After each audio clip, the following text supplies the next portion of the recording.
ਸਫ਼ਰ ਹੈ ਸੀ ਲੰਬਾ ਲੇਕਿਨ ਇੰਜੋਏ ਮੈਂ ਤੇ ਨਾਈਸ ਮੁੰਡੇ ਨੇ ਖੂਬ ਕੀਤਾ। ਤਿਆਰ ਸ਼ਿਆਰ ਹੋ ਕੇ ਅਸੀਂ ਕਿੱਧਰ ਨੂੰ ਗਏ ਆ ਤੁਹਾਨੂੰ ਵੀ ਦੱਸਦੇ ਆ ਯਾਰ ਪੂਰੇ 196 ਕਿਲੋਮੀਟਰ ਸਫ਼ਰ ਕਰਨੇ ਤੋਂ ਬਾਅਦ ਅਸੀਂ ਕਿਹੜੇ ਪਿੰਡ ਪਹੁੰਚ ਗਏ। ਭਾਈ ਜੀ ਮੋਟਰਵੇ ਤੇ ਵੀ ਚੜੇ ਸੀ ਯਾਰ, ਹੁਣੀ ਮੋਟਰਵੇ ਤੇ ਫਿਰ ਬ੍ਰੇਕ ਨਾ ਲਾਈਏ ਐਵੇਂ ਕਿਵੇਂ ਹੋ ਸਕਦਾ। ਅਸਲਾਮ ਅਲੈਕਮ ਪਿੰਡ ਵਾਲਿਓ, ਕੀ ਹਾਲ ਚਾਲ ਹੈ? ਜਲਦੀ ਚੈਨਲ ਨੂੰ ਕਰ ਦਿਓ ਸਬਸਕ੍ਰਾਈਬ, ਭਰਾ ਦੀ ਵੀਡੀਓ ਨੂੰ ਜਰਾ ਜਲਦੀ ਕਰ ਦਿਓ ਸ਼ੇਅਰ। ਸੁਬਾ ਤੇ ਨਾਈਸ ਮੁੰਡਾ ਕਹਿੰਦਾ ਜਲਦੀ ਗੱਡੀ ਕੱਢ ਲਿਆ। ਪੁੱਛਿਆ ਤਾਂ ਕੋਈ ਨਹੀਂ, ਮੈਂ ਕਿਹਾ ਕਿੱਧਰ ਨੂੰ ਜਾਣਾ? ਮੈਂ ਕਿਹਾ ਐਵੇਂ ਹੀ ਯਾਰ ਕਿਤੇ ਕੁੱਟ ਦੇਵੇ ਮੈਨੂੰ ਸੁਬਾ ਹੋ ਰਿਹਾ ਥੋੜਾ ਜਿਹਾ ਕੰਮ, ਇਸ ਕਰਕੇ ਗੱਡੀ ਭਾਈ ਜੀ ਬਾਹਰ ਖਿਲਾ ਰਹੀ ਹੈ। ਨਾਈਸ ਮੁੰਡੇ ਨੂੰ ਲਿਆ ਕੇ ਨਾਈਸ ਮੁੰਡੇ ਦੀ ਗੱਡੀ ਦੇਤੀ। ਮੈਂ ਕਿਹਾ ਯਾਰ ਇਹਨੂੰ ਪੁੱਛਦੇ ਆ ਮੈਂ ਵੀ ਜਾਵਾਂ। ਮੈਨੂੰ ਕਹਿੰਦਾ ਤੂੰ ਗੱਡੀ ਸਾਫ਼ ਕੀਤੀ ਆ? ਮੈਂ ਕਿਹਾ ਹਾਂ ਯਾਰ ਕੀਤੀ ਆ। ਤੂੰ ਸਾਫ਼ ਕੀਤੀ ਆ ਇਸ ਕਰਕੇ ਆਇਆ, ਹੁਣ ਤੈਨੂੰ ਵੀ ਲੈ ਜਾਂਦਾ ਯਾਰ, ਮੈਂ ਨਹੀਂ ਤਾਂ ਕੋ ਨਹੀਂ ਲੈ ਕੇ ਜਾਣਾ। ਗਿਆ ਫਿਰ ਨਾਈਸ ਮੁੰਡੇ ਦੇ ਨਾਲ। ਮੈਂ ਕਿਹਾ ਨਾਈਸ ਮੁੰਡਾ ਜੀ ਗੱਡੀ ਮੈਨੂੰ ਚਲਾ ਲੈਣ ਦਿਓ। ਮੈਨੂੰ ਕਹਿੰਦਾ ਬਹਿ ਜਾ ਆਰਾਮ ਨਾਲ, ਸ਼ੁਕਰ ਕਰ ਮੈਂ ਤੈਨੂੰ ਲੈ ਆਂਦਾ। ਖੈਰ ਪਹਿਲੀ ਤਾਂ ਹੋ ਗਈ ਮਿੱਠੀ ਬੇਇੱਜ਼ਤੀ, ਰਸਤੇ ਜਾਂਦੇ ਜਿੱਥੇ ਵੀ ਜਾਣਾ ਬੇਇੱਜ਼ਤੀ ਮੇਰੀ ਹੁੰਦੀ ਹੋ ਰਹਿਣੀ। ਠੀਕ ਹੈ ਫਿਰ ਸੋਹਣੇ ਸ਼ਹਿਰ ਸਰਗੋਦਾ ਦੇਖਾਂ ਤੇ ਨਾਈਸ ਮੁੰਡੇ ਨੇ ਲਾ ਲਈ ਜੀ ਪੈਟਰੋਲ ਪੰਪ ਤੇ ਬਰੇ। ਮੈਂ ਤਾਂ ਭਾਈ ਗੱਡੀ ਚੋਂ ਬਾਹਰ ਨਹੀਂ ਨਿਕਲ ਰਿਹਾ ਸੀ ਕਿਉਂਕਿ ਨਾਈਸ ਮੁੰਡੇ ਨੇ ਕਹਿਣਾ ਸੀ ਪੈਟਰੋਲ ਦੇ ਪੈਸੇ ਅੱਧੇ ਤੂੰ ਦੇ। ਗੱਡੀ ਦੀ ਟੈਂਕੀ ਫੁੱਲ ਹੋ ਰਹੀ ਆ, ਮੈਨੂੰ ਤਾਂ ਲੱਗਦਾ 10-15 ਹਜ਼ਾਰ ਰੁਪਇਆ ਇਹਦਾ ਪੈਟਰੋਲ ਦਾ ਹੀ ਬਣ ਜਾਣਾ। ਭਾਈ ਜੀ ਨਾਈਸ ਮੁੰਡੇ ਨੂੰ ਕਿਹਾ ਜਲਦੀ ਰੇਸ ਦੇ ਹੁਣ ਜਿੱਧਰ ਨੂੰ ਜਾਣਾ ਜਾਣ ਜੀ। ਸਰਗੋਦਾ ਦੇ ਸ਼ਹੀਨਾਂ ਨੂੰ ਪਕੌੜੇ ਗਰਮਾ ਗਰਮ ਖਾਂਦੇ ਕੀਤਾ ਜੀ ਬਾਈ। ਨਾਈਸ ਮੁੰਡੇ ਨੇ ਸਾਈਡ ਤੇ ਨੂੰ ਲਾ ਲਈ ਬ੍ਰੇਕ। ਮੈਂ ਕਿਹਾ ਨਾਈਸ ਮੁੰਡਾ ਜੀ ਤੁਹਾਨੂੰ ਕੀ ਹੋਇਆ? ਕਹਿੰਦਾ ਯਾਰ 1 ਮਿੰਟ ਥੋੜਾ ਜਿਹਾ ਕੰਮ ਹੋ ਕੇ ਆਇਆ। ਵਾਰੀ ਨਾਈਸ ਮੁੰਡੇ ਦੀਆਂ ਕੀਤੀਆਂ ਮਿੰਤਾਂ। ਮੈਂ ਕਿਹਾ ਯਾਰ ਮੋਟਰਵੇ ਤੇ ਤਾਂ ਗੱਡੀ ਚਲਾਉਣ ਨੂੰ ਦੇ। ਕਹਿੰਦਾ ਨਹੀਂ ਯਾਰ ਸ਼ੁਕਰ ਕਰ ਮੈਂ ਤੈਨੂੰ ਅੱਗੇ ਬਾਏ। ਯਾਰ ਹੋਰ ਮੈਂ ਕਿੱਥੇ ਬਹਿਣਾ ਸੀ? ਕਹਿੰਦਾ ਤੈਨੂੰ ਮੈਂ ਡਿੱਗੀ ਜੀ ਬੰਦ ਕਰਨਾ ਸੀ। ਬਿਨਾਂ ਤਕੱਲਫ ਚੜ ਗਏ ਮੋਟਰਵੇ। ਨਾਈਸ ਮੁੰਡੇ ਨੇ ਦੇਤੀ ਪੂਰੀ 120 ਦੀ ਰੇਸ। ਤੁਹਾਨੂੰ ਪਤਾ ਫਿਰ ਮੋਟਰਵੇ ਤੇ ਯਾਰ 120 ਦੀ ਰੇਸ ਹੀ ਦੇਣੀ ਚਾਹੀਦੀ ਆ। ਸ਼ੂਜ਼ ਪੀਣਾ ਤੇ ਆਜੋ ਭਾਈ ਜੀ, 100 ਬਿਸਮਿਲ੍ਲਾ ਤੁਹਾਨੂੰ ਨਾ ਨਹੀਂ ਕਰ ਸਕਦੇ ਮਿੱਤਰੋ। ਕੀ ਕਰ ਲਾ ਮੱਠੀ,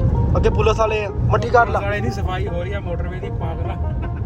ਅੱਛਾ ਵਾਰੀ ਡਰ ਗਿਆ ਸੀ ਨਾਈਸ ਮੁੰਡਾ। ਕਹਿੰਦਾ ਯਾਰ ਸਫਾਈ ਵਾਲੀ ਗੱਡੀ ਆ। ਜਦੋਂ ਨੇੜੇ ਆਏ ਵਾਕਈ ਭਾਈ ਸਫਾਈ ਵਾਲੀ ਗੱਡੀ। ਤੁਹਾਨੂੰ ਵੀ ਪਤਾ ਹੁਣ ਮੌਸਮ ਥੋੜਾ ਜਿਹਾ ਠੰਡਾ ਹੋਣ ਲੱਗ ਗਿਆ। ਸਰਦੀਆਂ ਨੂੰ ਭਾਈ ਜੀ ਮੋਟਰਵੇ ਤੇ ਸਫ਼ਰ ਕਰਨੇ ਦਾ ਆਪਣਾ ਹੀ ਮਜ਼ਾ ਮਿੱਤਰੋ। 46 ਮਿੰਟ ਤੇ 39 ਸੈਕਿੰਡ ਬਾਅਦ ਯਾਰ ਹੁਣੀ ਲੱਥਣ ਲੱਗਿਆ ਜੀ ਮੋਟਰਵੇ ਤੇ। ਨਾਈਸ ਮੁੰਡਾ ਭਾਈ ਜੀ ਮੱਠੀ ਜੀ ਆਵਾਜ਼ ਦੇ ਨਾਲ ਆਪਣਾ ਬਟਵਾ ਖਾਲੀ ਕਰਨ ਲੱਗਾ। ਮੈਂ ਕਿਹਾ ਕਰੋ ਚੌਧਰੀ ਸਾਹਿਬ, ਭਾਈ ਬਕਾਇਆ ਨਹੀਂ ਲੈਣੇ। ਨਾਈਸ ਮੁੰਡਾ ਕਹਿੰਦਾ ਬਕਾਇਆ ਕਿਹੜੇ ਇੰਨੇ ਹੀ ਲੱਗਣੇ ਆ ਪੈਸੇ। ਚੜਦੇ ਪੰਜਾਬ ਵਾਲਿਓ, ਲੈਂਦੇ ਪੰਜਾਬ ਦੇ ਵਿੱਚ ਆਪੇ ਹੀ ਦੇਖ ਲਓ ਭਾਈ ਕੀ ਲਿਖਿਆ ਹੋਇਆ, ਮੈਨੂੰ ਤਾਂ ਪੜ੍ਹਨੇ ਨਹੀਂ ਆ ਰਿਹਾ। ਭਾਈ ਜੀ ਪਹੁੰਚ ਗਏ ਯਾਰ ਹੁਣੀ ਭਾਂਜੇ ਟੈਣੇ ਸ਼ਾਹ ਦੇ ਕੋਲ। ਦੇਖਾਂ ਤੇ ਨਾਈਸ ਮੁੰਡੇ ਨੂੰ ਦੇਖ ਕੇ ਹੋ ਗਿਆ ਖੁਸ਼। ਤਾਂ ਭਾਈ ਨੀਂਦ ਹੀ ਬੜੀ ਚੜੀ ਹੋਈ ਸੀ ਕਿਉਂਕਿ ਸਵੇਰ ਉੱਠ ਗਿਆ ਸੀ। ਮੈਂ ਕਿਹਾ ਯਾਰ ਥੋੜੀ ਜੀ ਆਪਣੀ ਨੀਂਦ ਪੂਰੀ ਕਰ। ਮੁੰਡਾ ਕਹਿੰਦਾ ਨੀਂਦ ਪੂਰੀ ਕਰਨੇ ਦਾ ਟਾਈਮ ਨਹੀਂ ਹੈ ਮਾਮਾ, ਨਮਾਜ਼ ਵੀ ਪੜ੍ਹ ਲਾ। ਮੈਂ ਕਿਹਾ ਚੱਲ ਯਾਰ ਜਿੱਦਾਂ ਨੂੰ ਜਾਣਾ। ਫਿਰ ਪਿੰਡ ਜਿੱਥੇ ਅਸੀਂ ਆਏ ਸੀ ਦੇਖਾਂ ਤੇ ਭਾਈ ਜੀ ਫੁੱਲ ਦੇਸੀ ਮਾਹੌਲ ਆ ਹਜੇ ਤਾਂ ਉਰੇ। ਨਾਈਸ ਮੁੰਡਾ ਅੱਗੇ ਮੈਂ ਨਾਈਸ ਮੁੰਡੇ ਦੇ ਪਿੱਛੇ। ਮੈਂ ਕਿਹਾ ਜਾਣ ਦੇ ਬਈ ਜਿੱਦਾਂ ਨੂੰ ਜਾਣਾ। ਫਿਰ ਯਾਰ ਨਮਾਜ਼ ਜੋ ਪੜਨ ਆਇਆ, ਨਮਾਜ਼ ਪੜਨ ਨਹੀਂ ਜਾਣਾ। ਯਾਰਾਂ ਨੇ ਪੜ੍ਹੀ ਨਮਾਜ਼ੇ ਜ਼ੋਹਰ। ਨਮਾਜ਼ ਅਸੀਂ ਲਈ ਸੀ ਪੜ੍ਹ। ਨਾਈਸ ਮੁੰਡੇ ਨੂੰ ਕਿਹਾ ਭਾਈ ਜੀ ਆਇਆ ਚਲੀਏ। ਨਾਈਸ ਮੁੰਡਾ ਕਹਿੰਦਾ 1 ਮਿੰਟ ਸਿਰਫ ਮੈਂ ਆਇਆ ਜੀ। ਉਹੀ ਪਿੰਡ ਦੇ ਵਿੱਚ ਨਾਈਸ ਮੁੰਡੇ ਦੇ ਮੱਖਣ ਵਰਗੇ ਫੈਨ ਵੀ ਮਿਲ ਗਏ। ਦੇਖਾਂ ਤੇ ਨਾਈਸ ਮੁੰਡਾ ਭਾਈ ਜੀ ਉਹਦੇ ਨਾਲ ਮਿੱਠੀ ਜੇ ਜੱਫੀ ਪਾ ਕੇ ਕਰ ਰਿਹਾ ਜੀ ਮੁਲਾਕਾਤ। ਉਹ ਭਾਈ ਦੀ ਹੈ ਸੀ ਕਰਿਆਨੇ ਦੀ ਦੁਕਾਨ, ਉਹਨੇ ਭਾ ਲਿਆ ਕਰਿਆਨੇ ਦੀ ਦੁਕਾਨ ਦੇ ਵਿੱਚ ਬਹਿ ਕੇ ਨਾਈਸ ਮੁੰਡਾ ਉਹਦੇ ਨਾਲ ਫੋਲਣ ਲੱਗ ਗਿਆ ਜੀ ਦੁੱਖ। ਦੇਖਾਂ ਤੇ ਉੱਥੇ ਭਾਈ ਜੀ ਸ਼ਰਾਰਤਾਂ ਕਰਨ ਲੱਗਿਆ ਹੋਇਆ। ਮੈਂ ਕਿਹਾ ਤੂੰ ਤਾਂ ਯਾਰ ਮੁੜ ਜਾ, ਹਰ ਕਿਤੇ ਸ਼ਰਾਰਤਾਂ ਹੀ ਕਰਦਾ। ਫਿਰ ਭਾਈ ਜੀ ਉੱਥੋਂ ਹੋ ਗਈ ਸਾਡੀ ਵਾਪਸੀ। ਦੇਖਾਂ ਤੇ ਭਾਈ ਜੀ ਟ੍ਰੈਫਿਕ ਹੋਈ ਆ ਫੁੱਲ ਅੱਜ ਤਾਂ ਜਾਮ। ਤੇ ਥੋੜੀ ਜੀ ਬ੍ਰੇਕ ਲਾ ਕੇ ਯਾਰ ਉੱਥੇ ਕੁਝ ਖਾਣ ਪੀਣ ਵੀ ਹੋਣਾ ਚਾਹੀਦਾ। ਦੇਖਾਂ ਤੇ ਕੀਤਾ ਭਾਈ ਜੀ ਫੁੱਲ ਭਾਰਾ ਨਾ ਆਪਰੇਸ਼ਨ। ਕਹਿੰਦਾ ਯਾਰ ਮੈਨੂੰ 버ਗਰ ਖਵਾ। ਮੈਂ ਕਿਹਾ ਹੁਣੇ ਤਾਂ ਹਜੇ ਤੂੰ ਖਾਦਾ। ਨਾਲ ਹੀ ਦੇਖਾਂ ਤੇ ਭਾਈ ਜੀ ਹੱਸਣ ਲੱਗਾ। ਕਹਿੰਦਾ ਟੈਣੇ ਸ਼ਾਹ ਨੂੰ ਤੂੰ ਹੀ ਫੜਨਾ ਆ। ਮੈਂ ਕਿਹਾ ਠੀਕ ਆ ਯਾਰ, ਨਹੀਂ ਨੱਸਣ ਦਿੰਦਾ ਮੈਂ, ਟੈਨਸ਼ਨ ਨਾ ਲੈ। ਯਾਰ ਆਇਆ ਤੇਰੀ ਮਿਹਰਬਾਨੀ।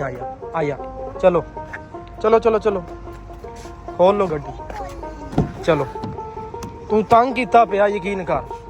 ਮੋਟਰਵੇ ਦੀ ਖੂਬਸੂਰਤ ਜੀ ਜਗ੍ਹਾ ਜਿੱਥੇ ਹਰ ਵਾਰੀ ਅਸੀਂ ਭਾਈ ਜੀ ਰੁਕਦੇ ਆ ਜਦੋਂ ਵੀ ਉਰੋਂ ਲੰਘੀ ਆ, ਜਿੱਧਰ ਨੂੰ ਵੀ ਜਾਈਏ। ਦੇਖਾਂ ਮੋਟਰਵੇ ਅਸੀਂ ਉਤਰਨ ਲੱਗੇ ਸੀ, ਟ੍ਰੈਫਿਕ ਹੋਈ ਆ ਫੁੱਲ ਜਾਮ ਕਿਉਂਕਿ ਉਹਨਾਂ ਨੂੰ ਪਤਾ ਨਾਈਸ ਮੁੰਡਾ ਆ। ਸਿੱਧੇ ਭਾਈ ਜੀ ਸਾਨੂੰ ਹੋ ਗਈ ਸੀ ਰਾਤ, ਉਹਨਾਂ ਨੇ ਲਾਈਟਾਂ ਜਲਾਤੀਆਂ। ਦੇਖਾਂ ਤੇ ਰੋਡ ਕਰਤਾ ਭਾਈ ਜੀ ਮਿੰਟੋ ਪਹਿਲਾਂ ਜਗਮਗ। ਫਿਰ ਮਿੱਤਰੋ ਵੈਲਕਮ ਬੈਕ ਹੋ ਗਿਆ ਭਾਈ ਜੀ ਮੇਰਾ ਵੀ ਸਰਗੋਦੇ ਵਿੱਚ। ਤੁਸੀਂ ਤਾਂ ਵੈਲਕਮ ਕਰਨਾ ਨਹੀਂ ਹੈ ਜੀ। ਸਾਡੇ ਸੋਹਣੇ ਸ਼ਹਿਰ ਸਰਗੋਦਾ ਦਾ ਯੂਨੀਵਰਸਿਟੀ ਰੋਡ ਜਿਹੜਾ ਰਾਤ ਨੂੰ ਕਰਦਾ ਜਗਮਗ। ਆਪਣਾ ਖਿਆਲ ਰੱਖਿਓ, ਨਮਾਜ਼ ਕਾਇਮ ਕਰਿਓ। ਪਾਕਿਸਤਾਨ ਜ਼ਿੰਦਾਬਾਦ।